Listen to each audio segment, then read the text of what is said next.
Hola, hola, hola, hola.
Vamos.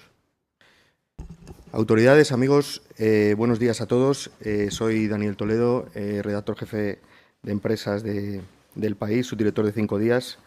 Lo primero, por supuesto, dar la bienvenida a esta mesa redonda titulada Movilidad Sostenible, un eje de desarrollo para España y Europa que ponemos en marcha conjuntamente Acciona y el País.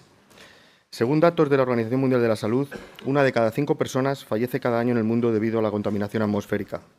El transporte es responsable de más del 25% de las emisiones de CO2, de las cuales el 70% proviene del transporte por carretera.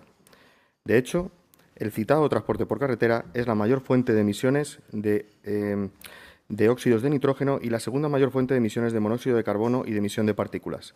Las zonas urbanas representan el 23% de las emisiones de CO2 procedentes del transporte. Es una forma de poner en cifras la importancia que tiene cómo nos desplazamos y hasta qué punto la misma condiciona nuestra salud al tiempo que genera impactos en el medio ambiente. La cuestión no es sencilla.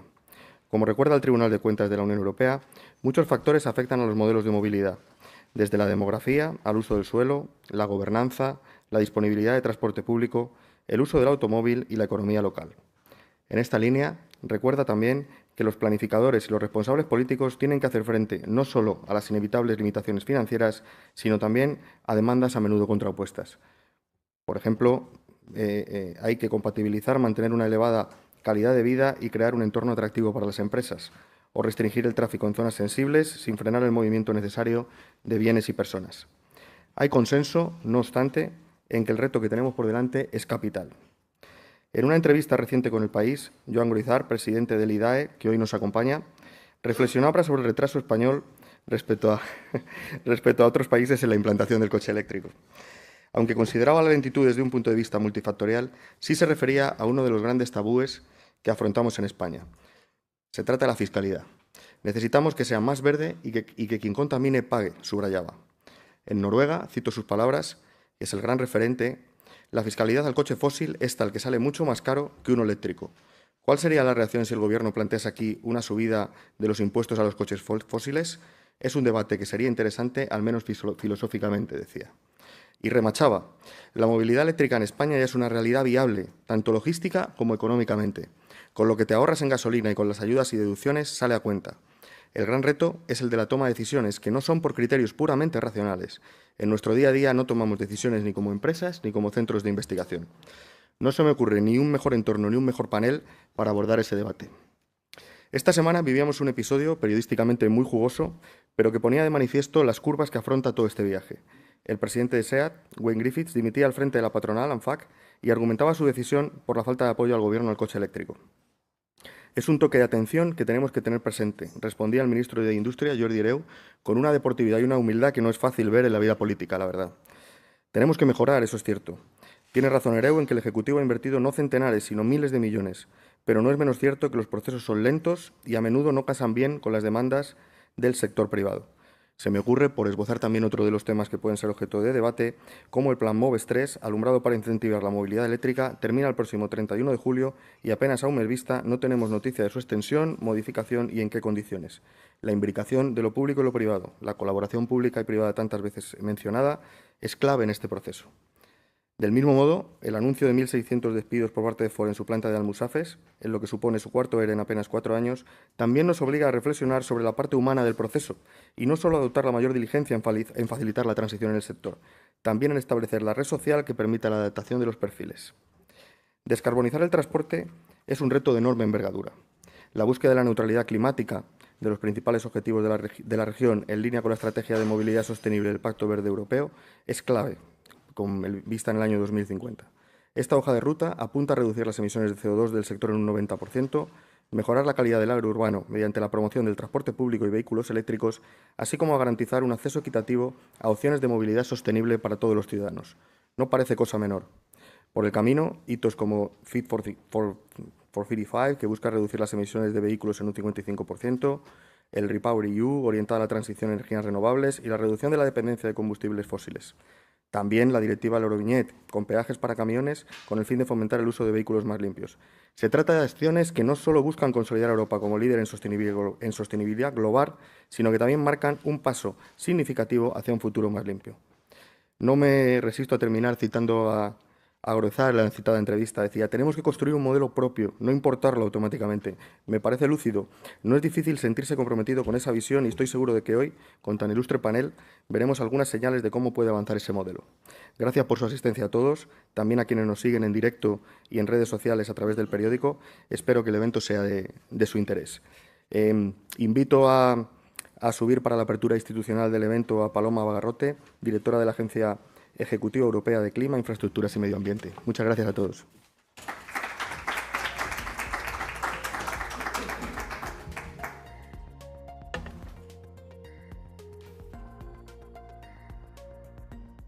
Buenos días, señoras y señores, y todos aquellos también que nos siguen en directo a través del canal o a través de las redes sociales. Y primero dar las gracias a Acciona y al país por darme la oportunidad de estar aquí, de acercar Europa a España, de acercar Europa a los ciudadanos. Y es un placer porque yo cada vez que participo en este tipo de eventos, pues aprendo mucho de lo que está ocurriendo en el terreno y para mí también es solo atraer los ciudadanos hacia mí, hacia Europa. Yo creo que la introducción ha sido fantástica y no sé qué más yo voy a poder añadir, pero diría que la Unión Europea, nuestros ciudadanos, nuestras empresas, se enfrentan hoy a numerosos retos. En particular, el transporte contribuye de manera significativa a las emisiones de gases de efecto invernadero y a la contaminación atmosférica y es responsable de un 25% de nuestras emisiones de CO2. Por tanto, la movilidad sostenible es un paso esencial para hacer frente a este reto crucial. Es necesario desarrollar y desplegar sistemas de transporte más limpios, eficientes y accesibles, que minimicen el impacto ambiental y maximicen al mismo tiempo los beneficios sociales. Y la electromovilidad es uno de los factores claves para transformar el transporte por carretera y en las ciudades en una movilidad sin emisiones. Reconociendo la importancia de la movilidad sostenible, la Unión Europea ha puesto en marcha y gestiona directamente numerosos programas de investigación, de innovación y de infraestructuras, aparte de los fondos de la Unión Europea que se gestionan a nivel regional y nacional, como el Plan de Recuperación y Resiliencia. Y todos estos programas tienen objeto apoyar el desarrollo de nuevas tecnologías, promover el despliegue de vehículos y sistemas de transporte más limpios y fomentar la colaboración entre los distintos actores. La Agencia Ejecutiva Europea del Clima, Infraestructuras y Medio Ambiente se creó para apoyar financieramente a aquellos actores y partes interesadas en la aplicación del Pacto Verde Europeo a través de varios programas de financiación, como por ejemplo Horizon Europe, o Horizonte Europa, el principal programa de financiación de la Unión Europea para investigación e innovación, que ha asignado una financiación de 2.800 millones de euros a la movilidad sostenible. Esto incluye, por ejemplo, convocatorias en 3 partenariados públicos-privados. Por ejemplo, el partenariado 2Zero hacia un transporte por carretera sin emisiones para acelerar la transición hacia una movilidad por carretera sin emisiones en toda Europa.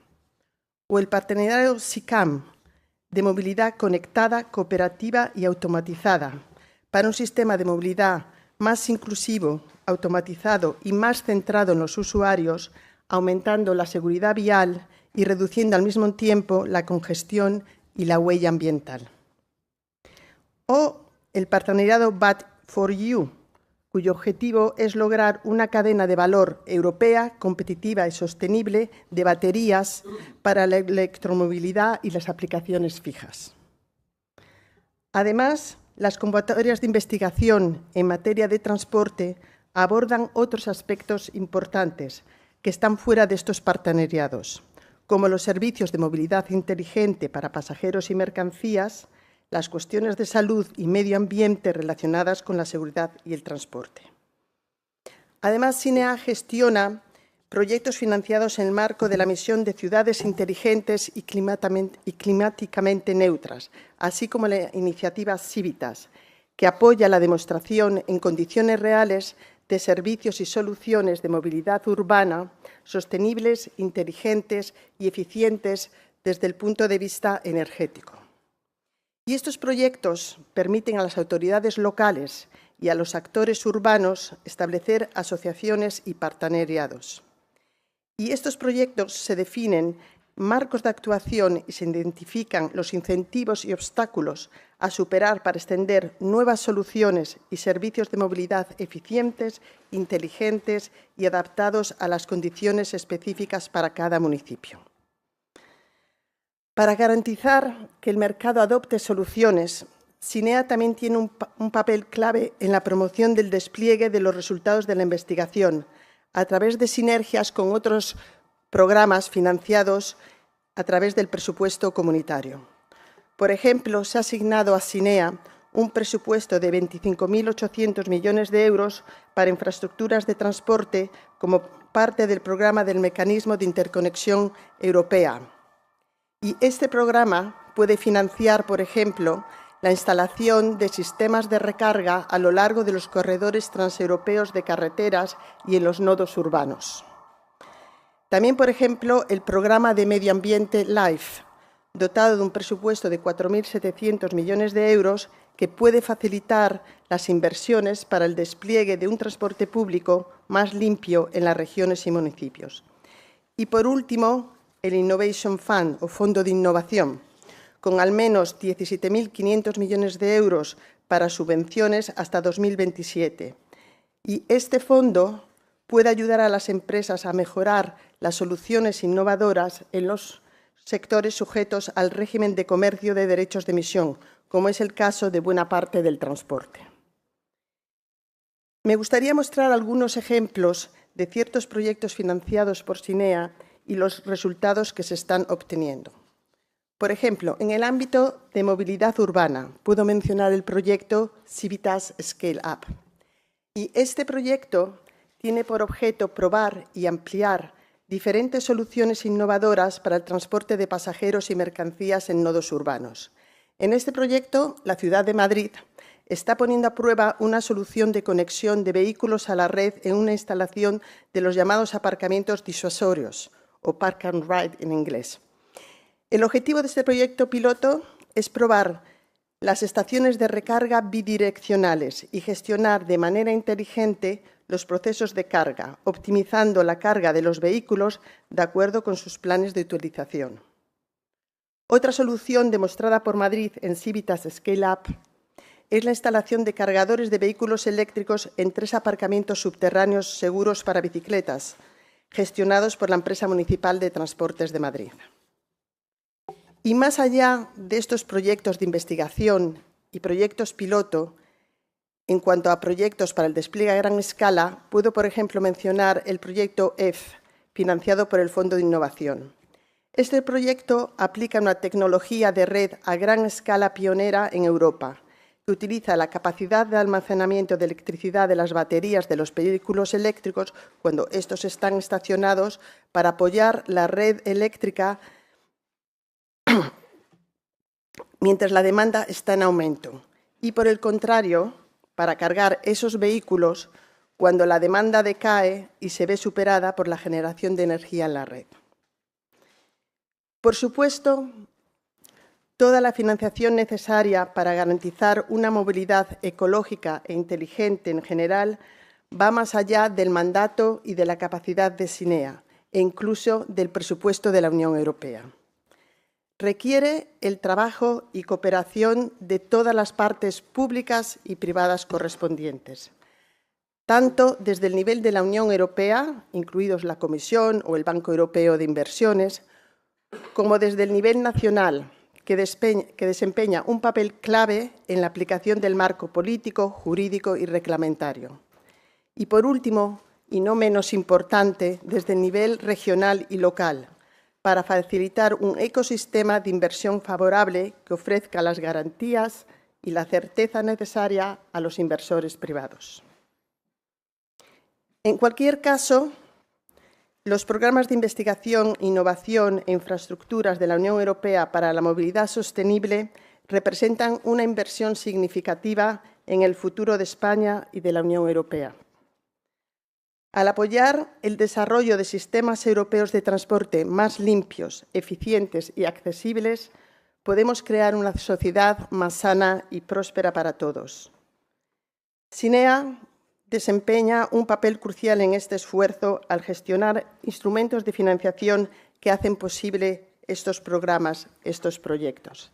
Y espero que desde Europa seguiremos trabajando juntos para construir un futuro sostenible para nuestras ciudades, nuestras empresas y nuestro planeta. Muchas gracias.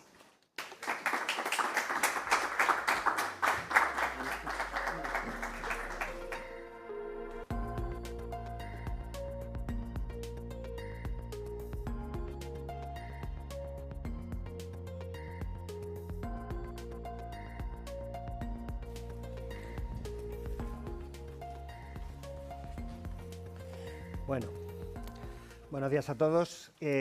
Ahora vamos a hacer la mesa sobre movilidad sostenible, que es una de las partes más interesantes. Entonces, para esto voy a llamar a los invitados. Tenemos a Joan Groizar, que es director general del Instituto para la Diversificación y el Ahorro de la Energía, o sea, el IDAE. Álvaro Fernández Heredia, que es secretario general de Movilidad Sostenible del Ministerio de Transportes. Cristina Martínez, que es directora financiera de Acciona Movilidad. Y Arturo Pérez de Lucia, que es director general de AEDIVE, que es la patronal del sector de la movilidad eléctrica. Gracias. Genial. Bueno, ya ha habido un par de charlas al inicio en las que ya se ha puesto un poco sobre la mesa de qué es lo que estamos hablando. Simplemente quería meter un par de ideas al inicio, ¿no? Y es que estamos ahora mismo en un momento en el que hay una efervescencia de la movilidad sostenible, yo creo. Lo llevamos viendo desde la pandemia, cuando desaparecieron los coches de las calles y empezamos a pensar las ciudades de otra manera. Luego hay ciudades que han cambiado más y hay ciudades que han cambiado menos, ¿no? Ha habido más peatonalizaciones, carriles bici, vemos ya cada vez más coches eléctricos, motos eléctricas de alquiler en las ciudades, también fuera de ellas. Tenemos en la cabeza que va a haber más pronto que tarde, más tarde está siendo, pero bueno, zonas de bajas emisiones que de alguna manera también influirán un poco en esto. Y de fondo tenemos el panorama europeo con este Fit for 55 que ya se mencionaba antes, y esa prohibición de los coches de combustión para 2035, ¿no? que bueno, algo tiene que mover el panorama. Entonces, bueno, para todo esto tenemos aquí a 4 invitados que saben mucho de este tema. Y vamos a estar una hora hablando de esto. Entonces, nada, vamos a empezar, si os parece, con un primer turno de presentación que sería una idea genérica y es un poco al hilo de cómo se llama esta mesa, ¿no? ¿Cómo puede la movilidad sostenible ayudar al desarrollo de España y de Europa? Empiezo por ti, Joan. Bueno, yo creo, muy buenos días y muchas gracias por la invitación para poder participar en esta mesa. Bueno, yo creo que al principio se apuntaban datos muy importantes, ¿no?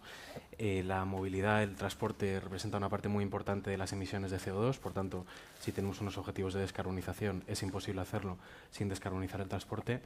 Y dos, la parte de salud humana, ¿no? En la sociedad moderna, una de las principales causas de enfermedades, de problemáticas de salud, está relacionada muy directamente con el vehículo de combustión, en las ciudades. Y aquí me parece muy interesante el lenguaje, ¿no? y cómo hablamos de estos temas. En España hablamos de zonas de bajas emisiones por motivos obvios, pero un ejemplo que me parece muy ilustrativo es el de Londres, donde además de un elemento de congestión, ¿no? de una tasa histórica, un peaje que hay que pagar por llegar al centro de Londres, han introducido una tasa de toxicidad. Es decir, el Ayuntamiento de Londres abiertamente explica que las emisiones de los coches son tóxicas, que estamos respirando en el centro de las ciudades aire tóxico por las emisiones del transporte, ¿no? Yo creo que esto nos tendría que también, como hablamos, ¿no? Cómo nombramos las cosas, nos tendría que ayudar a reflexionar. Por tanto, una primera reflexión de un reto tanto de salud como de cambio climático que es imprescindible abordar. Una segunda cuestión, al final la movilidad es una parte importantísima de calidad de vida y también de actividad económica, por tanto, que la ciudadanía pueda desplazarse y la actividad económica pueda desplazarse, podamos desplazar personas y bienes y servicios de forma sostenible, de forma accesible, es absolutamente imprescindible. Y luego hay un elemento también de cadena de valor, ¿no? de innovación, de capacidad de fabricación. En España, además de fabricantes de coches, somos, y esto no se sabe tanto, fabricantes punteros, por ejemplo, de infraestructura de recarga de vehículo eléctrico. La gran mayoría de infraestructura de recarga de vehículo eléctrico que se despliega en Estados Unidos es de fabricación española, de hecho, ¿no? Esto no se suele saber. Y luego seguro que el secretario general de Movilidad Sostenible tiene muchos más datos, pero todo el ecosistema de la movilidad, más allá de lo que es el coche, tiene un valor añadido importantísimo en nuestro país, ¿no? Por tanto, insisto, motivos de salud, motivos de clima, oportunidad económica y vector de desarrollo. Yo creo que es absolutamente clave. Insisto, más allá del coche, ¿no? Esto va de cómo nos movemos, cómo nos desplazamos. La gran mayoría de ciudadanos o no pueden o no tienen carnet de conducir o no quieren o no se pueden permitir un coche y tenemos que pensar en eso, en cómo llevamos a todo el mundo a donde tiene que estar para hacer lo que tiene que hacer. Y luego seguro que entramos en muchos más. Genial, sí, más hablaremos de puntos de recarga, hablaremos de otras cosas que no son el coche, que al final lo acaba cogiendo todo. Álvaro. Bueno, lo ha dicho todo Joan, pero respondiendo a la pregunta de cómo puede ayudar la movilidad al futuro, yo creo que la movilidad lleva recorriendo un camino a la par que la historia de la humanidad desde el comienzo. Es decir, el salto de agrupaciones en aldeas a constituir la ciudad y a partir de la ciudad el Estado no se explica si no es viendo la sucesión de la movilidad.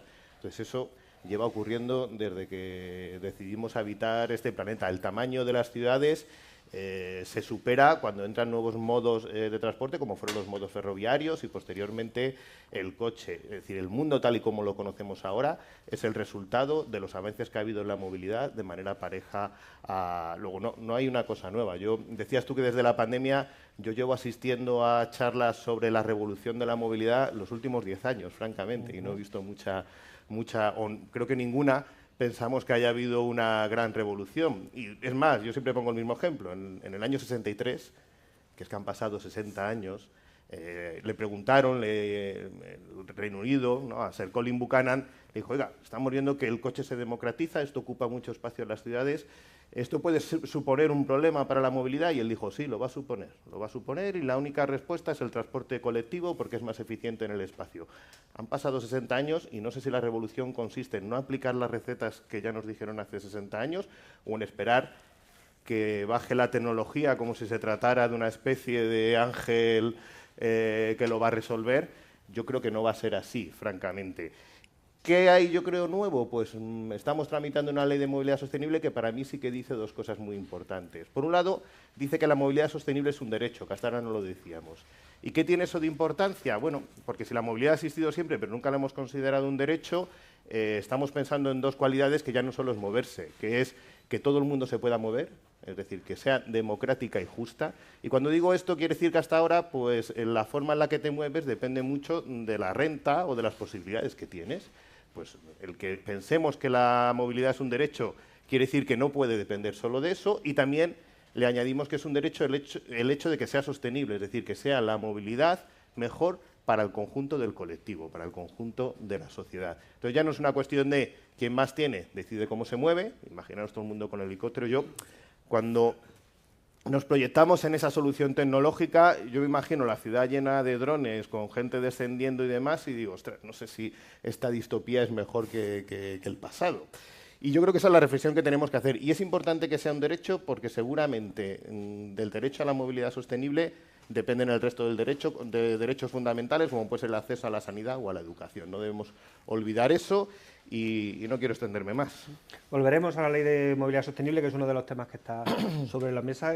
Sobre esto que decía, recuerdo, ¿no?, cuando se puso Madrid Central en Madrid, que era la primera zona de bajas emisiones que llegó a España, ¿no?, que esas cosas de esta parte del coche, es decir, yo tengo derecho a ir con mi coche a la Puerta del Sol. Bueno, tú tienes derecho a moverte, pero tienes derecho a que tu coche entre en el Parque del Retiro, por ejemplo, ¿no? Son cosas que están ahí un poco metidas en nuestra mente. Cristina.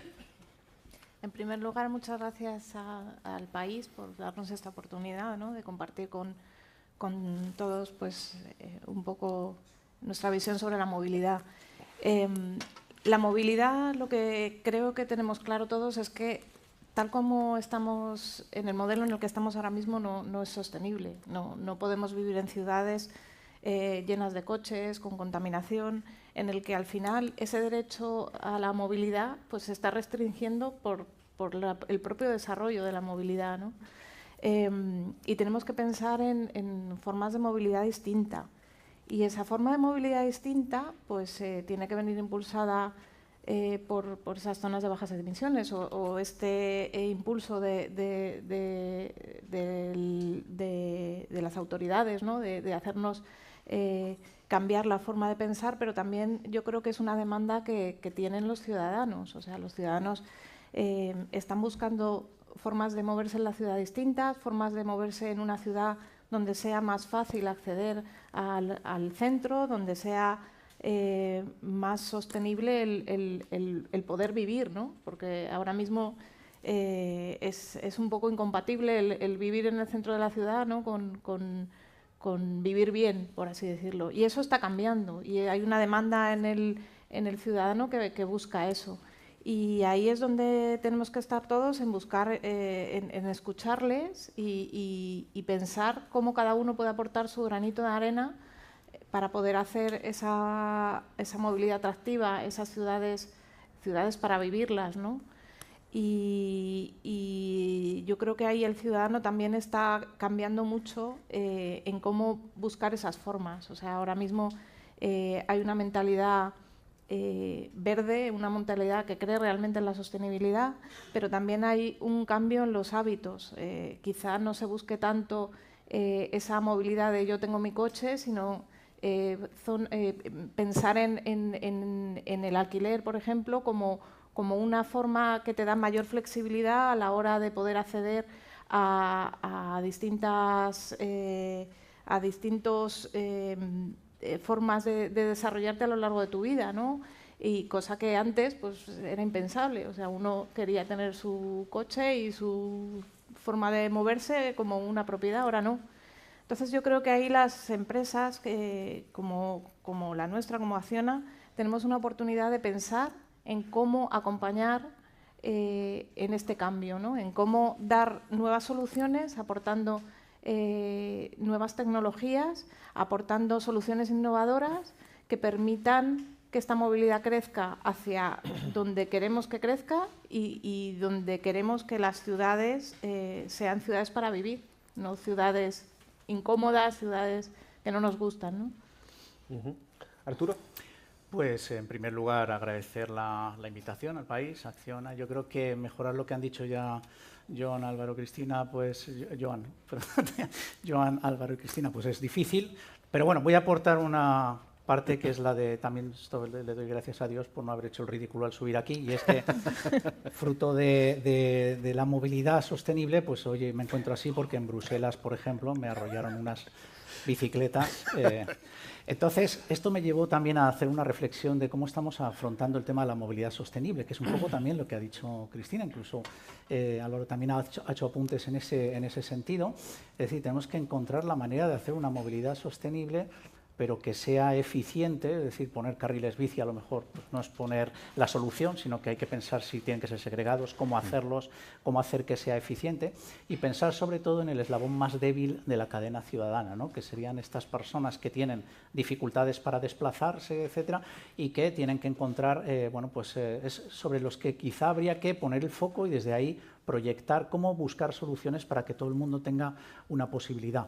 Al margen de moverse y desplazarse, al margen del concepto, aquí se habla de movilidad sostenible, yo creo que Joan ha hecho una descripción estupenda de qué es el concepto de movilidad sostenible, Álvaro y Cristina, pero yo quería anotar aquí la parte que a mí me corresponde como responsable de AEDIVE y vinculada a la movilidad eléctrica, el concepto de eficiencia energética, porque tenemos que ser conscientes, hay una realidad, o sea, hay gente que cree que la Tierra es plana.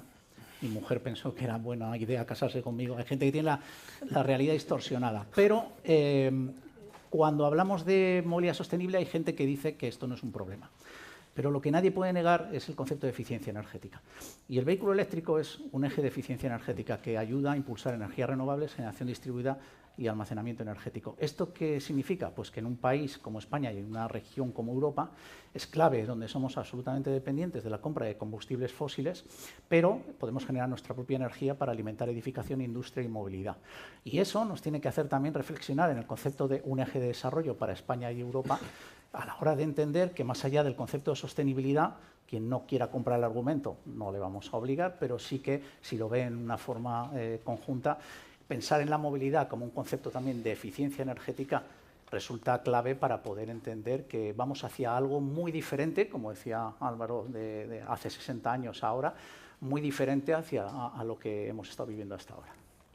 Recogiendo un poco el guante, y no es que quiera hablar ni mucho menos todo el rato de coches, porque ya hemos dicho, ya habéis dicho aquí, y estoy muy de acuerdo en que la movilidad sostenible no es cambiar coches por coches eléctricos, son muchas más cosas. Pero recogiendo el guante del coche eléctrico, ¿no? Pues sabemos que en España pues vamos muy rezagados. No hace falta compararse con los países escandinavos, que ya sabemos que van muy por delante, pero claro, ahí está la excusa de que tienen más dinero. Pero Portugal triplica la venta de coches eléctricos puros respecto a España, y no se puede decir que sea porque sean más ricos. Entonces, aquí la idea es por qué vamos tan rezagados en el coche eléctrico y qué hacemos para cambiarlo. ¿Quién se lanza? Arranco pues tú mismo, venga. Seguro que entre todos complementamos, ¿no? A riesgo de sonar pesado...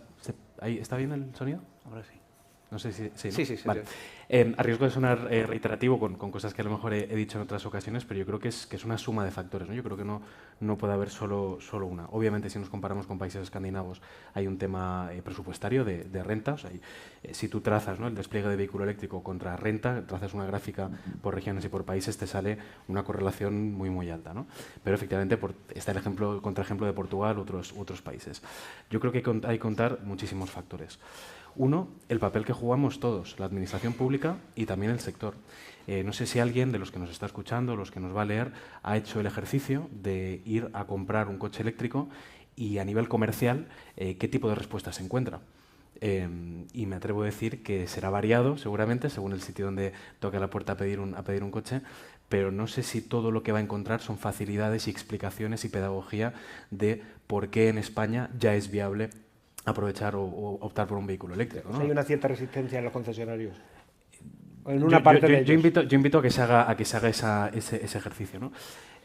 Hay también una especie de mantra, ¿no?, de faltan puntos de recarga. Y yo lanzo también a nuestros oyentes, ¿cuántos puntos de recarga hay en España? ¿Cómo sabes que son muchos o pocos? ¿Cuántas gasolineras hay? ¿Alguien lo sabe? Pues hay 30.000 puntos de recarga de acceso público en España y solo hay 12.000 gasolineras. Y sin embargo, el 99,x% de los coches son térmicos, van a las gasolineras, y el 0,0 van a los puntos de recarga, ¿no? Por tanto, insisto, yo creo que también es un elemento de qué tipo de mensajes nos encontramos. Y luego hay otra cuestión que también ha salido al principio y seguro que saldrá, que son, bueno, pues qué tipo de señales nos encontramos, ¿no? Yo como consumidor, a la hora de elegir por qué tipo de vehículo opto, qué tipos de señales me encuentro, qué tipo de fiscalidad me encuentro cuando opto por un eléctrico versus un vehículo de combustión, tanto cuando voy a comprar como cuando voy a repostar. Y eso cómo se compara en España con Portugal. ¿Por qué la gente en Portugal cruza la frontera para repostar en España? ¿Por qué la gente en Francia cruza la frontera para repostar combustibles fósiles en España? Bueno, pues todo eso son elementos que contribuyen, ¿no? Por tanto, insisto, yo creo que elemento multifactorial, tanto de datos reales, ¿no?, cómo salen los números, como el tipo de mensajes que recibimos. O también nos ha llegado, hablando con el sector, ¿no?, mensajes que no ayudan para nada son cuando las apuestas que parecían firmes, pues de repente parece que no lo son. Hemos empezado, por ejemplo, cuando se puso en marcha Madrid Central, las matriculaciones de vehículos eléctricos o de bajas emisiones en Madrid se dispararon con respecto al resto del país. O sea, teníamos un ejemplo empírico, ¿no? ¿Qué pasa si en una zona de repente prevés limitaciones de emisiones?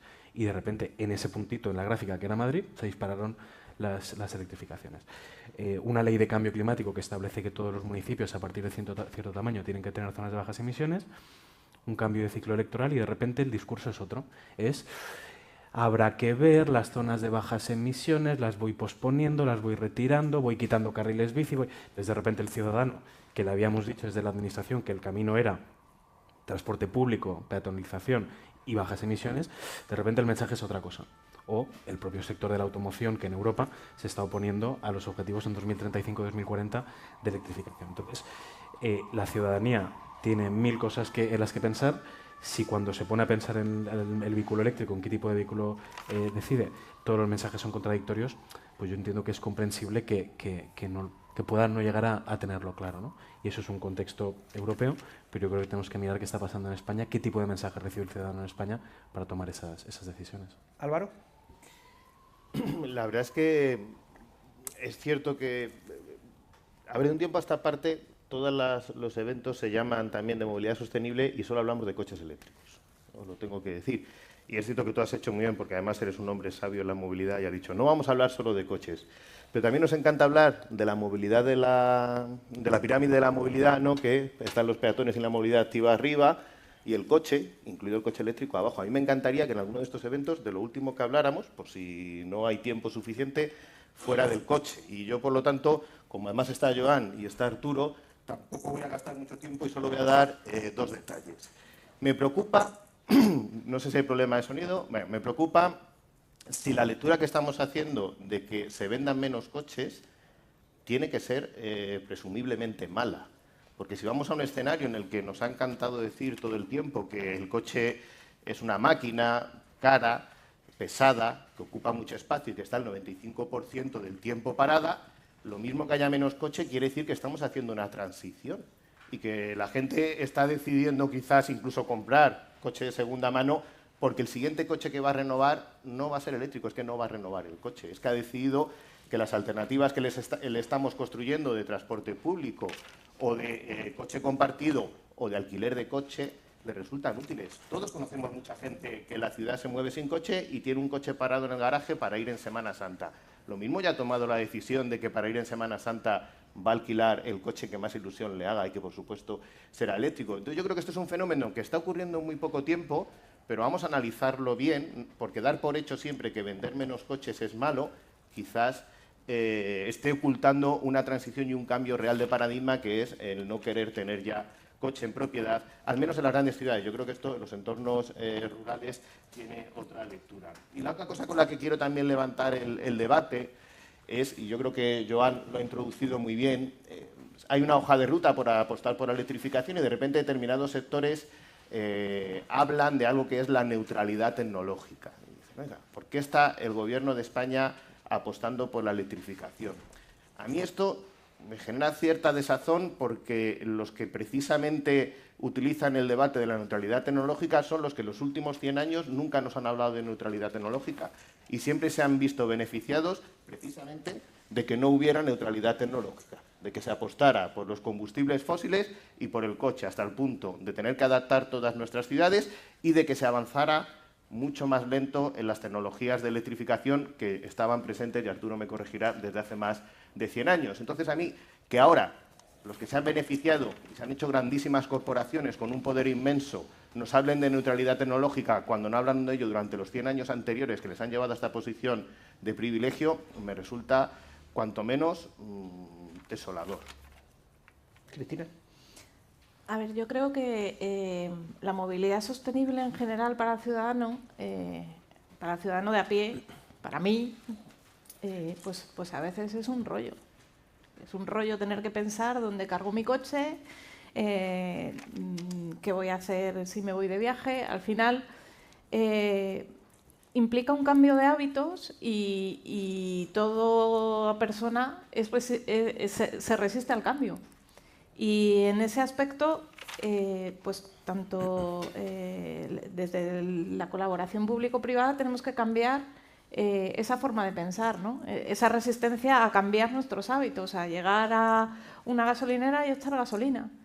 Y no tiene que ser el coche la única forma de moverse. Eso también es una forma el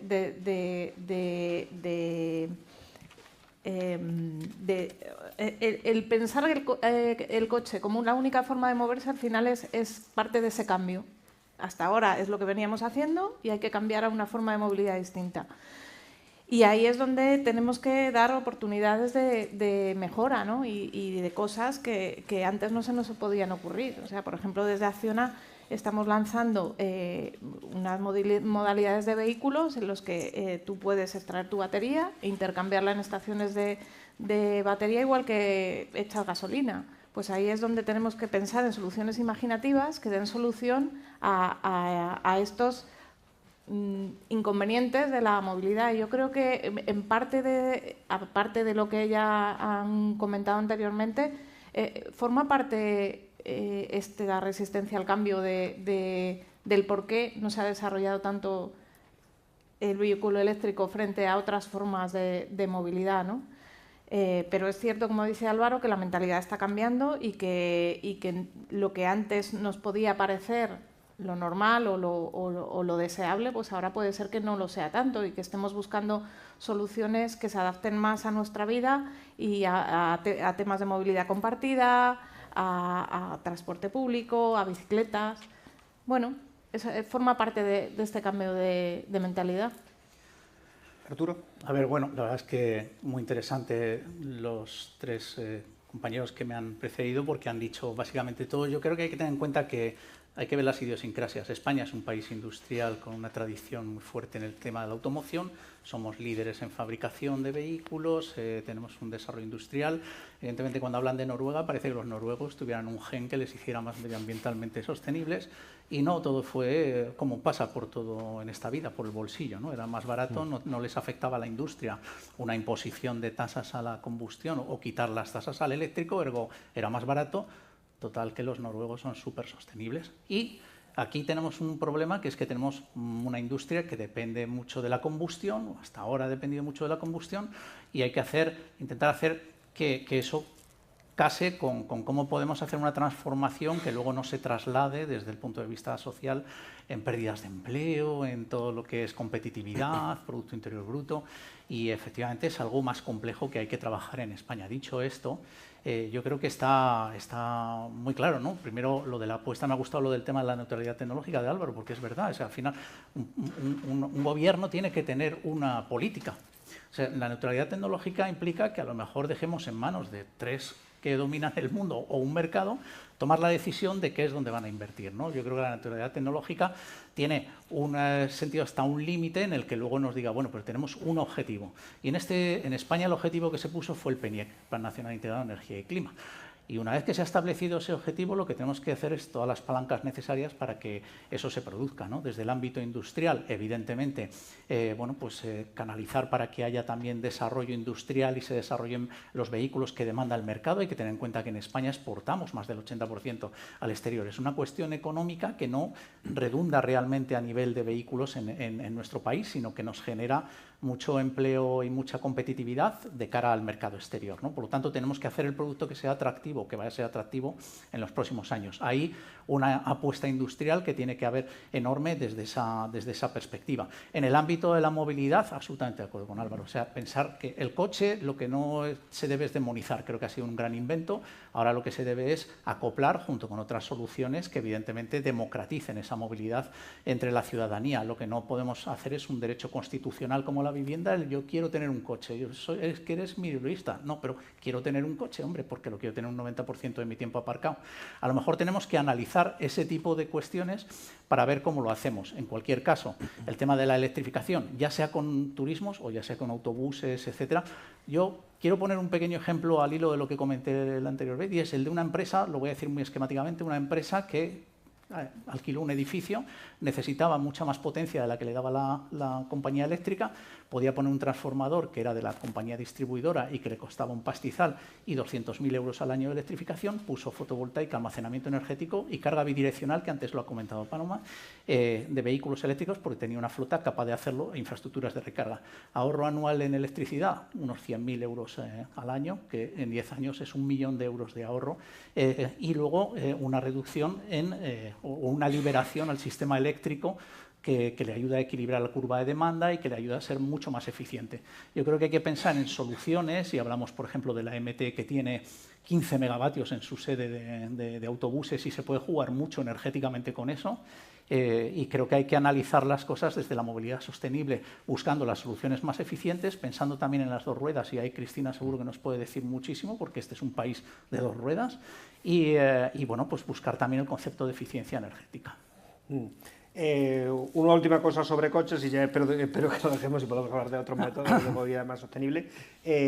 A nadie se le escapa que el MOVES 3 se acaba a finales de julio. No sabemos nada de cómo va a ser el siguiente, pues ya que tenemos aquí a representante del IDAE, a ver si nos puedes contar algo. O sea, yo creo que la apuesta es un tema de rabiosa actualidad, ¿no? Hasta qué punto el Gobierno de España apuesta por la movilidad eléctrica como una parte de la movilidad sostenible. Yo creo que es una señal importante que exista un Ministerio de Transportes como tal, ¿no? Con esa visión más amplia, perfectamente, dentro de la parte de vehículo eléctrico. Y si nos vamos al MOVES 1, que tenía 50 millones de euros, el MOVES 2, 100 millones de euros, MOVES 3, plan a 3 años, 1.200 millones de euros, que todavía sigue vigente. Pero no hay que olvidar que la declaración de la renta nos podemos desgravar 3.000 euros por comprar un coche eléctrico. Las empresas pueden hacer amortización anticipada y beneficiarse en el impuesto de sociedades del vehículo eléctrico. Existe una bonificación abierta a los municipios del 50% del IBI. La factura eléctrica, la estructura de la tarifa eléctrica está hecha para beneficiar a la infraestructura de recarga para que sea, bueno, pues para incentivarlo estos primeros años. Y eso sin contar la apuesta industrial bueno, pues efectivamente hay una cadena de valor industrial en torno a la movilidad eléctrica en sentido amplio, infraestructura de recarga, vehículos y demás. Y pues desde el IDA hemos gestionado casi 400 millones de euros en MOVES singulares y el Ministerio de Transportes más de 3.000 millones de euros en ese PERTEVEC, ¿no? Por tanto, y sobre todo yo creo que lo interesante es que hemos estado ahí desde el principio, ¿no? Al menos desde 2018 la apuesta por el vehículo eléctrico ha sido clave y así quedó blindado en la Ley de Cambio Climático y Transición Energética. Yo creo que es interesante, estamos en un medio de comunicación, que todo el mundo revise hemerotecas, ¿no? Ese debate, cómo se suscitó y dónde estaba cada uno en ese momento y dónde está cada uno ahora. Dicho lo cual, la apuesta del Gobierno de España por el vehículo eléctrico como sustitución del de combustión, sin perjuicio de todo el resto de soluciones, va a seguir, pero la realidad es que hoy sigue vigente el MOVES 3, sigue habiendo presupuesto disponible para el MOVES 3 y, por tanto, la invitación a cualquiera que esté pensando en un vehículo eléctrico es, como decía antes, ¿no? Ir al concesionario, pedir el vehículo eléctrico, salir del concesionario todavía teniendo la idea de optar por ese vehículo eléctrico y aprovecharse de esta iniciativa. Es verdad que el presidente del Gobierno y algunos de los ministros han explicado que habrá continuidad en la apuesta por el vehículo eléctrico, pero a día de hoy sigue siendo vigente, por tanto, y trabajaremos para que esa apuesta siga en el tiempo, ¿no? Pero de momento sigue plenamente vigente. Aunque entiendo que no nos puedas contar sobre lo que pasará en agosto, siempre que se habla de vehículo eléctrico pensamos, yo creo, directamente, porque ahí nos lleva la situación a coches, porque furgonetas, pero vehículos eléctricos son mucho más. Por ejemplo, el vehículo eléctrico que más se vende en España son las bicicletas eléctricas, 300.000 al año se vendieron en 2023. Pero el MOVES te incluye dinero para coches, pero no para bicicletas eléctricas. ¿Hay alguna posibilidad de que en el futuro incluya bicicletas eléctricas, bicicletas de cargo, que pueden ser una solución para las ciudades y la logística? Aquí solo comentar, por ejemplo, en otro programa que hemos gestionado desde el IDA, el MOVES Flotas, hemos incluido ayudas a vehículos de reparto, ¿no? Reparto de última milla, tanto pues delivery, temas de reparto a domicilio, como pues temas de furgoneta, pedaleo asistido y demás, ¿no?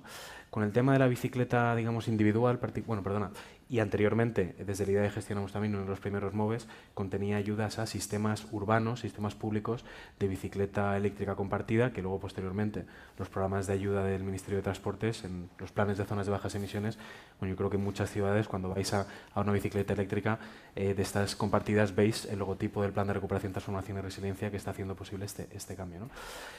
Parte de la reflexión es cuál es el elemento que hace que alguien se compre o no se compre una bici eléctrica o una bici de cualquier tipo para sus desplazamientos. En el caso de la bici, ¿es un tema especialmente económico o es un tema de, ok, me la compro y al día siguiente qué, ¿no? ¿Qué tipo de desplazamiento seguro hago al trabajo? ¿Podemos ir en familia? ¿Puedo llevar a los niños al cole de una forma segura? ¿O me tengo o no? ¿O voy a preocuparme por mi seguridad para poder llegar? Yo creo que hay varios elementos más allá de solamente el puramente económico. De todas formas, es un tema pues que estamos analizando, pero insisto, probablemente, opinión personal, el apoyo por un despliegue importante de la bicicleta pasa también porque haya infraestructura adecuada para que ese desplazamiento en bicicleta sea en todas las condiciones de seguridad y comodidad. A los demás os pregunto qué papel creéis que debe jugar la bicicleta en la movilidad sostenible. Bueno, yo creo que tiene... A ver, siempre con esto también nos solemos comparar con los noruegos, ¿no? Y con los nórdicos, y nos ensoñamos en ese sentido, y en Ámsterdam todo el mundo va en bici, y es relativamente cierto, pero hay muy poca gente que vaya, por ejemplo, en transporte público, y en coche van los mismos o más que van en España. Entonces yo creo que tenemos que analizar bien cómo es nuestra movilidad. La movilidad en nuestras ciudades es de las que mejor reparto de movilidad sostenible tiene de Europa y por lo tanto del mundo. Seguramente las asiáticas son las que nos superan. Ahí estoy entendiendo transporte colectivo, es decir, transporte público, andar y en bici. Y tenemos muy poco de bici, pero tenemos muchísimo de andar. ¿Por qué? Porque nuestras ciudades son densas, son complejas, pueden permitir distancias cortas y se dan a ello. Esto quiere decir también que precisamente decir, bueno, pues ¿cómo voy a conseguir aún aspirar a tener más reparto modal de ese transporte, de esa movilidad sostenible? Pues intentando transferir vehículos al coche. ¿Ahí qué oportunidades tengo? Pues ahí la bici ocupa un papel, porque sí que sabemos que cerca del 30 o el 40% de los desplazamientos en coche en las ciudades son de menos de 3 o 4 kilómetros. Y es una distancia donde la bici es realmente muy, muy competitiva. Y yo creo que hay que trabajar en 2 o en 3 direcciones. Una, bajar la velocidad y la presencia de coches en las ciudades, que esa sería la número 1. 2, hacer infraestructura. Y 3, y aquí nos vamos a sentar Joan y yo a hablar, yo creo que la bicicleta eléctrica sí que permite, sobre todo en determinadas ciudades que tienen cierta orografía y a personas, pues que hablamos con niños y demás, que pueden llevar las bicicletas de los niños, pero ese pedaleo asistido, esa ayuda al pedaleo, esa asistencia al pedaleo sí que es positiva y las bicicletas eléctricas son muy caras. A mí me parece que no es bueno, sobre todo porque se han encarecido mucho en los últimos tiempos, no es bueno que los usuarios que estén pensando en hacer una transformación tecnológica, en dejar el coche para coger otro modo de transporte y se quieran pasar a las 2 ruedas, no es bueno que perciban que cuesta lo mismo una motocicleta eléctrica de bajísima calidad y por lo tanto que en términos de seguridad vial pues es un riesgo, que una bicicleta eléctrica. Yo creo que deberían percibir que la bicicleta eléctrica sea una decisión más atrayente, porque además hay una gran diferencia. La bicicleta eléctrica es movilidad activa, mientras que el vehículo, la motocicleta, aunque sea eléctrica, no lo es. Entonces yo creo que ahí tenemos que hacer un pequeño esfuerzo y a mí me sabe mal, efectivamente, que estemos, en cierta manera, apoyando, subvencionando la compra de coches, que son coches, aunque sean eléctricos, y no estemos apoyando la bicicleta, cuando creo que la bicicleta sí tiene ese nicho y ese potencialidad para ayudarnos, igual que con otros modos, es decir, dentro de todo ese esquema poliédrico, pero es uno de los vectores que nos puede ayudar a ganar un poquito más al coche, donde más difícil es, que es precisamente en las ciudades, que es donde ya le hemos ganado mucho. Cristina. Primero, si me permitís, quería hacer un apunte acerca de las ayudas. Yo creo que en España hemos invertido un montón de dinero en ayudas, pero lo que percibe el ciudadano ahora mismo, tal cual está el esquema del MOVES implantado, es que no es una decisión. El MOVES no es un vector que decide si me compro un vehículo eléctrico o no, cuando está subvencionando gran parte de ese coste. Y eso es por los retrasos que está sufriendo el ciudadano en recibir ese dinero y también por falta, efectivamente, como decíamos antes, de comunicación, ¿no? Que cuando alguien llega a un concesionario, pues que le expliquen todas las ayudas a las que está sujeto ese vehículo y de la que se puede beneficiar. Y en ese sentido, pues yo creo que sí que es importante tanto el esfuerzo de comunicación como el esfuerzo de buscar formas en el que la ayuda llegue antes al ciudadano. Estamos retrasando mucho esa llegada. En cuanto a la bicicleta como una forma de movilidad, por supuesto, o sea, la bicicleta es una de las agentes, de las miles de formas que hay de moverse. Lo que pasa que es cierto que la bicicleta pues tiene un ámbito pues en ciertas distancias que no sean muy largas, en cierta orografía que tampoco sea subir y bajar y muchas veces pues no encontramos estas condiciones, ¿no? para poder hacer uso de la bicicleta y además el tener en las ciudades carriles que puedan utilizar en exclusiva estos vehículos. Y es una dificultad que tenemos, pero bueno, también hay otras opciones, o sea, como se decía antes, pues la motocicleta o demás, que no es ni más peligrosa ni es de más baja calidad. O sea, ahora mismo puedes encontrar motocicletas a un precio dentro de lo que es una bici eléctrica. Por ejemplo, desde Acciona pues hemos buscado, ¿no?, el abaratar ese precio y democratizar un poco el acceso a ese vehículo eléctrico a través de opciones como el utilizar la batería como alquilada, ¿no?, como un servicio. Y esto es una forma, ¿no?, de bajar ese precio y de dar alternativas cuando la bicicleta pues no puede llegar, ¿no? Yo hablaría en general de las dos ruedas, la bicicleta, pero también la motocicleta. Yo creo que la motocicleta no ha sido, entiéndeme, no por el MOES, pero no ha sido bien contemplada a lo mejor como la intensidad de ayudas que hay que darle para darle un impulso, porque las tramitaciones son igual de complejas que si te compras el vehículo más potente del mercado, ¿no? Por lo tanto, yo creo que hay que darle una oportunidad a la motocicleta, donde tenemos además una industria nacional puntera de primer orden, y yo creo que eso es importante. Yo debo decir una cosa y debo romper una lanza a favor de Joan, porque además tengo la suerte de conocerlo personalmente durante un tiempo ya que hemos estado hablando. Creo que es la persona y el IDA en general más dedicados en hacer el plan más perfecto que se podía hacer con los ingredientes que tienes. Es que cuando le das a un chef unos ingredientes, te hace un plato de lujo, que es lo que ha hecho Joan y el IDAE, pero no puede hacer mucho más porque le faltan ciertas palancas. Las palancas se llamarían fiscalidad. O sea, queremos mejorar este concepto. Desde la herramienta que tiene el IDAE no ha podido hacer nada más sobresaliente y además con dedicación de tiempo, esfuerzo, y también a través de la Secretaria de Estado de Energía, Sara Gessen, que se dedica en esto a cuerpo y alma.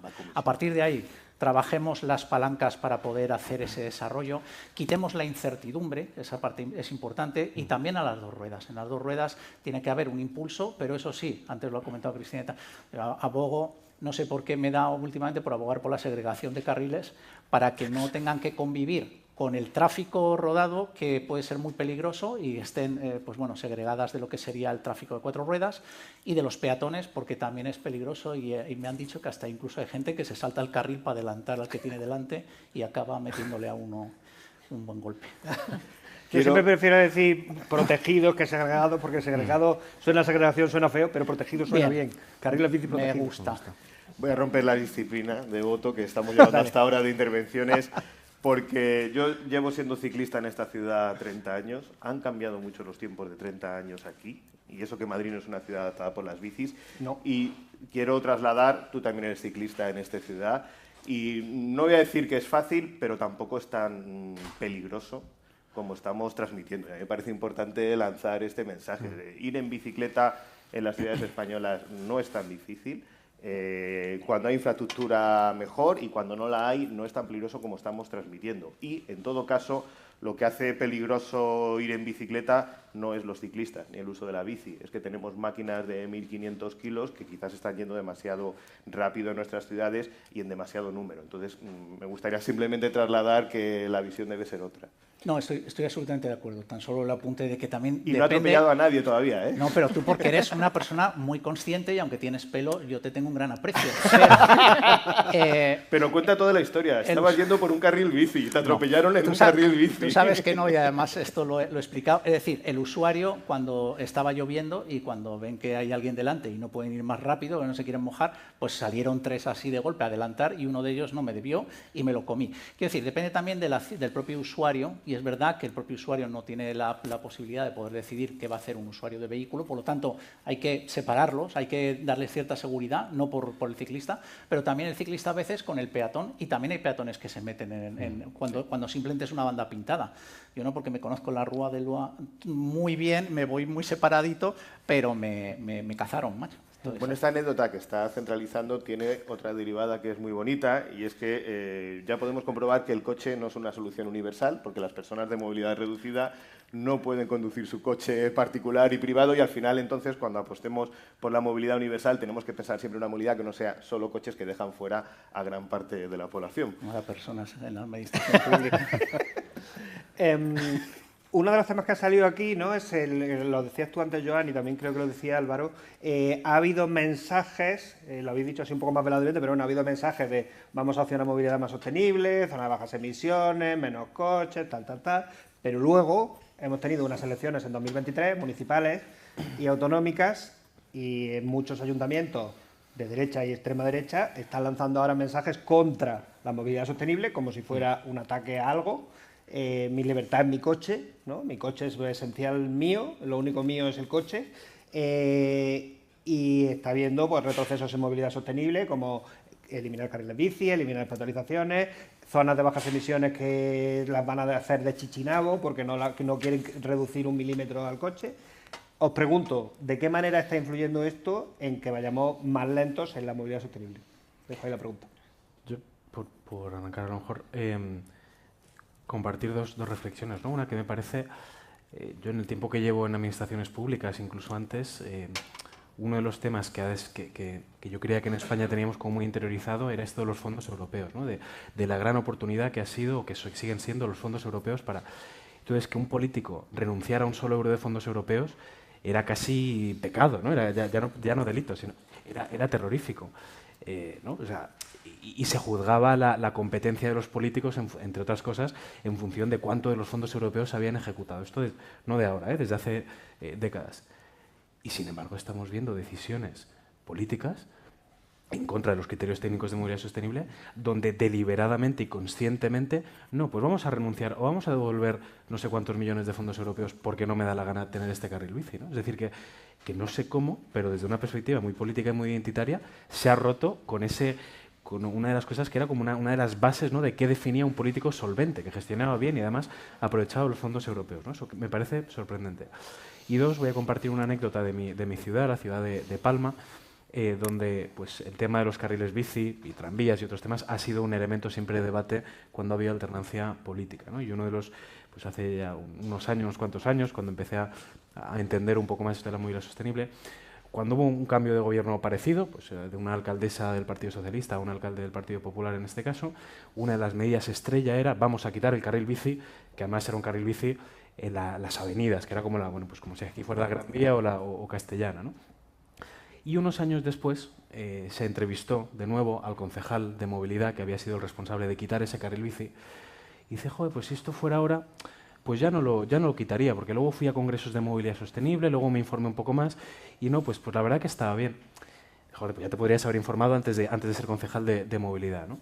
Con lo cual, es frustrante para alguien que viene de una perspectiva técnica, cuando elementos en la movilidad están perfectamente, ¿no? Desde el mundo del urbanismo, el mundo de la arquitectura, el ámbito de la movilidad, las soluciones técnicas son perfectamente conocidas y las recetas las tenemos, ver como por elementos que no responden a criterios técnicos, a criterios de eficiencia, de eficacia del desplazamiento de nadie, se toman esas decisiones.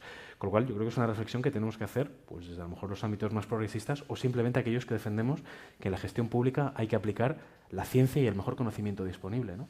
Y preguntarnos cómo estamos permitiendo, pues a lo mejor desde las instituciones, desde los medios, no sé, entre todos, que este tipo de decisiones sean incluso socialmente aceptables, ¿no? Se ha convertido en un elemento casi identitario, casi de confrontación, cuando pues debería ser pues el hecho de que estemos respirando aire tóxico es la contraparte de no apostar por la movilidad sostenible, ¿no? Entonces, bueno, yo creo que es...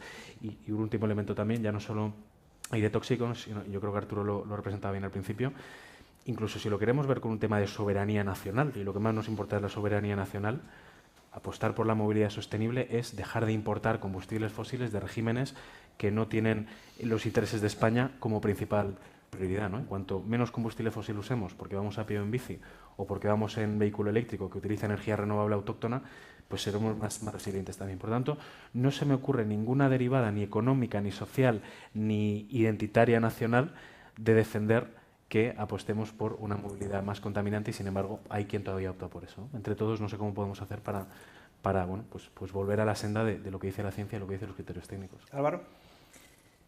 Respaldo lo que dice Joan. La verdad es que la situación es preocupante porque que precisamente sea la movilidad una de las cuestiones que más se ha politizado y además no politizado de cualquier manera, sino de una forma absolutamente maniquea, porque efectivamente muchas veces toman esas decisiones para llegar al poder o para perpetuarse en los primeros momentos y luego retroceden, con lo cual desde el punto de vista del interés general el coste es el doble, porque acaban haciendo el carril bici pues en el carril de al lado, solo para que sea el suyo y no sea el otro. El mayor ejemplo lo vivimos en Valladolid.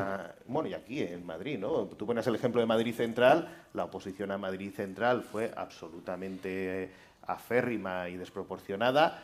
Almeida se presentó a las elecciones diciendo que Madrid Central se iba a acabar, y al cabo de menos de un año lo que estaba haciendo era cambiándole el nombre, afortunadamente por un nombre lleno de siglas que todo el mundo lo sigue llamando Madrid Central, tiene que mirar esa parte de comunicación, no se la ha dado bien, y lo ha ampliado al conjunto, lo ha ampliado a todo el término municipal, es decir, Madrid Central ahora es 21 veces más grande de lo que era cuando lo hacía el gobierno de Carmena. Eso es de una calidad democrática deleznable, porque ese señor no solo ha mentido para ser elegido, sino que luego ha aplicado las políticas correctas, pero contraria a las que decía que iba a aplicar. Con lo cual, lo que está demostrando es que, por suerte, ha atendido al criterio técnico y al saber y a la ciencia, pero que está dispuesta a engañar a la gente haciendo muy mala pedagogía. Luego nos extraña que la gente esté confusa de si se compra un coche eléctrico o no, o si hay que hacer un cambio de modelo, cuando le estamos lanzando estos mensajes contradictorios solo por un rédito político que además es, desde mi punto de vista, muy escaso. Pero yo con esto creo que hay que tomar una decisión, igual que con el tema de la neutralidad tecnológica que decía antes. Claro que es legítimo que un gobierno que establece una hoja de ruta y que lo hace desde el punto de vista de la ciencia y la técnica para conseguir unos objetivos que tienen que ver con la salud colectiva y con el cuidarnos unos a otras y cuidar nuestra salud. Claro que es legítimo que apueste por una tecnología que crea que es la que le lleva a esos. Y también es legítimo que apueste por unas medidas de movilidad que están contrastadas, que son solventes, como es aplicar las zonas de bajas emisiones o destinar ayudas para que se lleven a cabo ese tipo de políticas. Y como es legítimo, creo que aquí se debe aplicar que quien hace, la paga. Entonces, aquellos que vayan con ese dinero de todos y de todas en contra de esas direcciones y tomando como rehenes la salud colectiva de sus ciudadanos y sus ciudadanas, sin duda la tienen que pagar. Y en eso tenemos que mejorar. Yo creo que se acabó el que hagamos directrices políticas cuando luego no se cumplen y no tienen consecuencias, y en eso yo creo que el Gobierno está trabajando y que espero que se avance en ese sentido, porque si no, desde luego, el mensaje que lanzamos a la ciudadanía es nefasto. Cristina.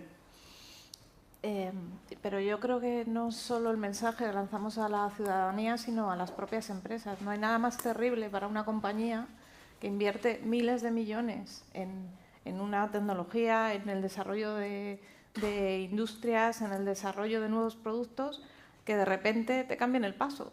O sea, tenemos que tener una seguridad jurídica para poder invertir y para poder desarrollar la industria en Europa y en España. Y sin eso no se va a desarrollar.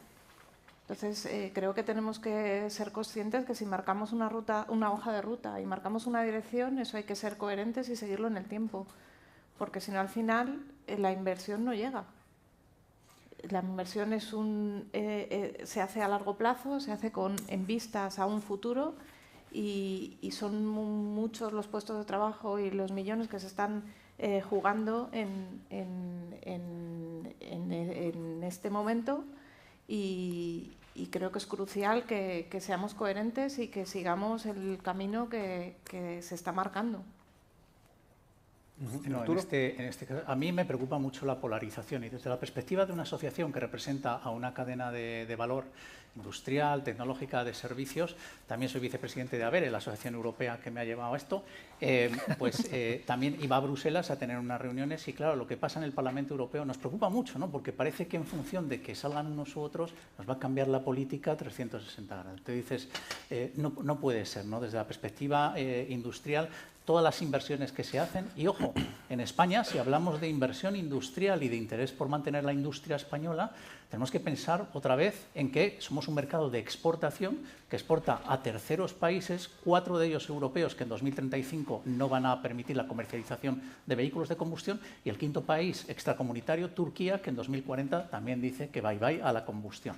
Por lo tanto, aunque solo sea por una cuestión egoísta de nación, como decía Joan, toda esa transformación hay que hacerla y además los industriales creo que no quieren que les estén cambiando el paso constantemente, ¿no? Entonces, yo creo que debemos desde el punto de vista de la sostenibilidad también, ya hay fórmulas, como decía Álvaro, que ya están implementadas, que se sabe que funcionan. Creo que el problema de la zona de bajas emisiones es que creo que en la administración pública, y perdonadme, no sé si ha faltado algo de comunicación eficiente para poder trasladar al ciudadano de forma adecuada qué se está haciendo. La zona de bajas emisiones, preguntas a cualquier sitio, a cualquier persona y te dice, no, eso es quitar coches, unos determinados coches de la circulación. No, es una transformación urbana que te lleva a hacer un nuevo modelo donde también convivan otros sistemas de movilidad, donde se reduzca el uso del vehículo privado y, en ese caso, que los vehículos que funcionen sean descarbonizados. Pero no solamente es prohibir unas placas u otras, porque ese es el mensaje que se ha quedado el ciudadano y no hemos sabido trasladar determinados mensajes. Por lo tanto, yo creo que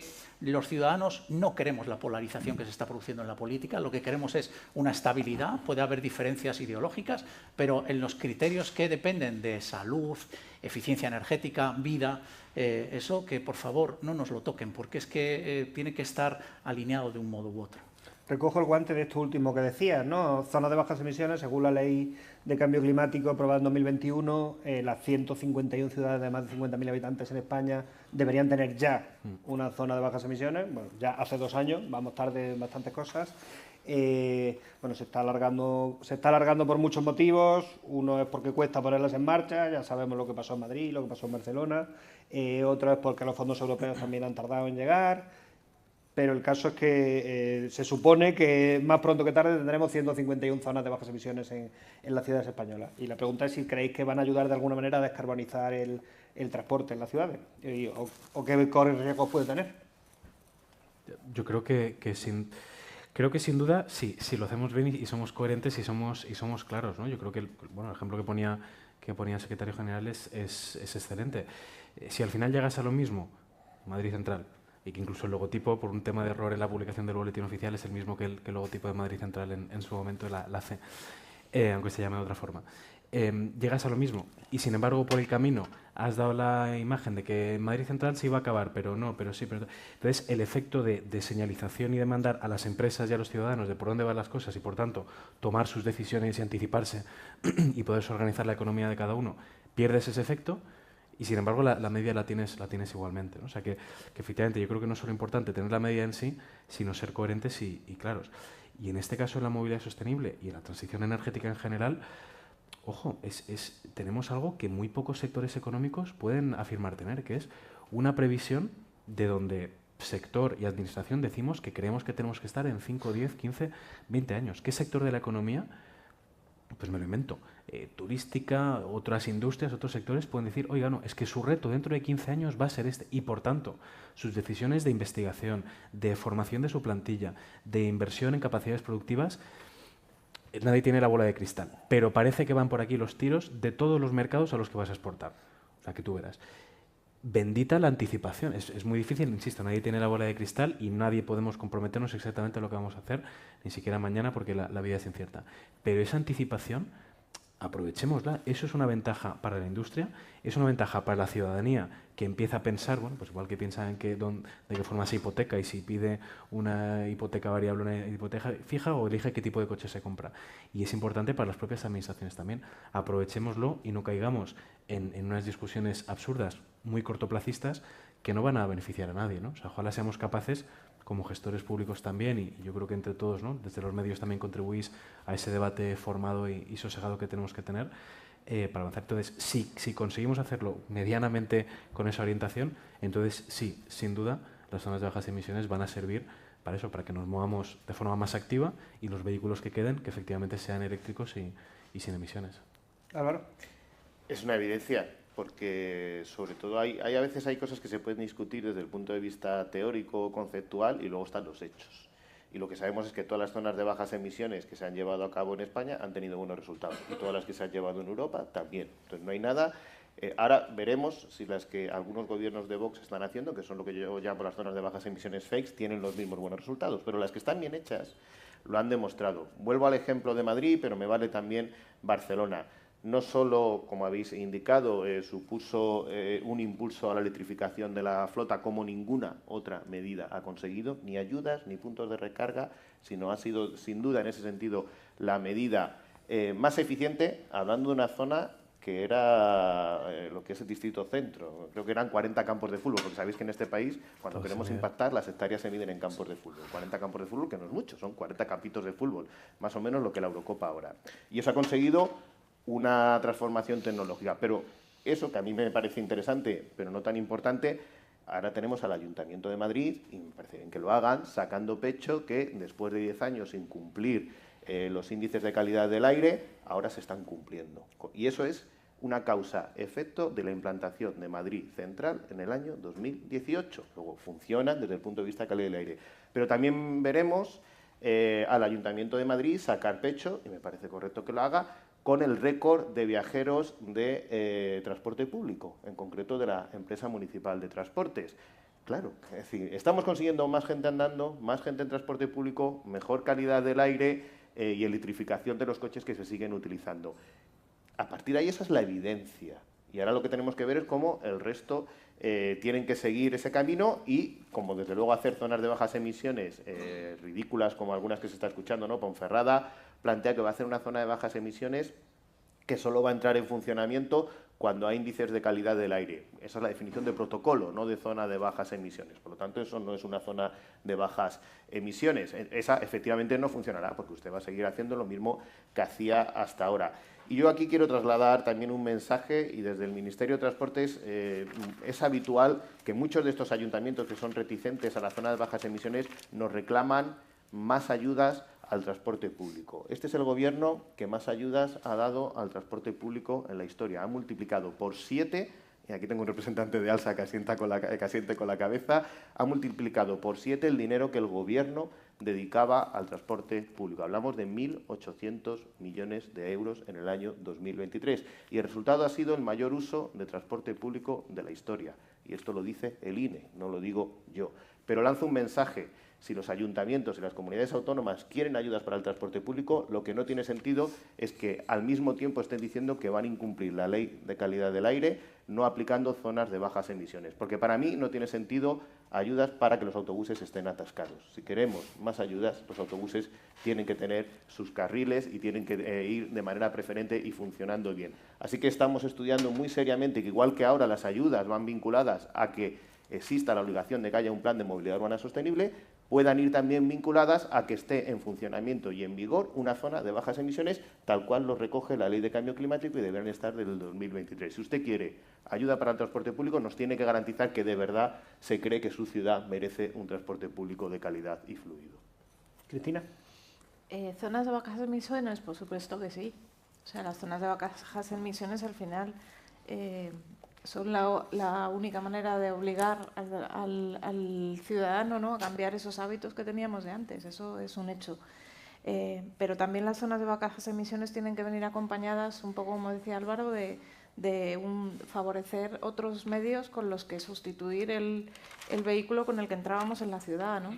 Y en ese aspecto, pues yo creo que las oportunidades de colaboración público-privada, como el vehículo compartido, como el tener puntos de recarga para poder cargar nuestros coches, como las bicicletas, es lo que tiene que acompañar a las zonas de bajas emisiones para que realmente tengan éxito y que puedan vencer esa resistencia al cambio, esa resistencia a decir, no, a mí las bajas emisiones, esto no es para mí, ¿no?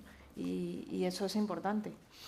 Yo creo que hay un concepto en el tema de la zona de bajas emisiones que son para 149 municipios grandes, de más de 500.000 habitantes, y lo que no se ha pensado, o a lo mejor lo que hay que tener en cuenta es que al final todas esas ciudades conviven en un ecosistema de conurbación con otras ciudades satélite, en donde, pues bueno, al final muchos de los vehículos que se mueven, que se desplazan por aquí, pues son vehículos que vienen de Las Rozas, de Coslada, pues eso pasa en otras grandes ciudades, ¿no? Por lo tanto, a veces pensamos en hacer un proyecto que son proyectos isla, pero hay que pensar más en un concepto de conurbación y involucrar a otros ayuntamientos de alguna manera a nivel colaborativo. Es complejo porque involucrar a los ayuntamientos no os voy a decir nada, pero sí que es algo complejo, pero sí que hay que trabajar en proyectos que van más allá del concepto de zona de bajas emisiones o del concepto de soy una ciudad, sino que soy un ecosistema de conurbación con gente que convive en otros municipios.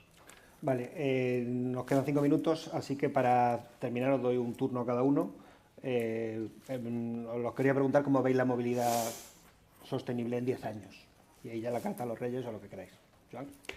Bueno, yo me tengo que guiar porque así lo hemos estado trabajando y es por lo que vamos a seguir trabajando, por ese Plan Nacional Integrado de Energía y Clima, ¿no? Donde marca la hoja de ruta en política energética y la movilidad también es política energética, ¿no? Donde un poco en esta escala, esta pirámide de la movilidad de la que hablamos, de hecho la principal medida para reducir emisiones en esta década, ya no solo en este sector, sino la principal medida para reducir emisiones en la década en España, además de optar por las renovables, que está avanzando, es el cambio modal, justamente. Es que al menos 1 de cada 3 desplazamientos que a día de hoy hacemos se hacen en coche pasen a hacerse en transporte público o a pie o caminando, y para eso va a ser importante todo esto de lo que hemos estado hablando.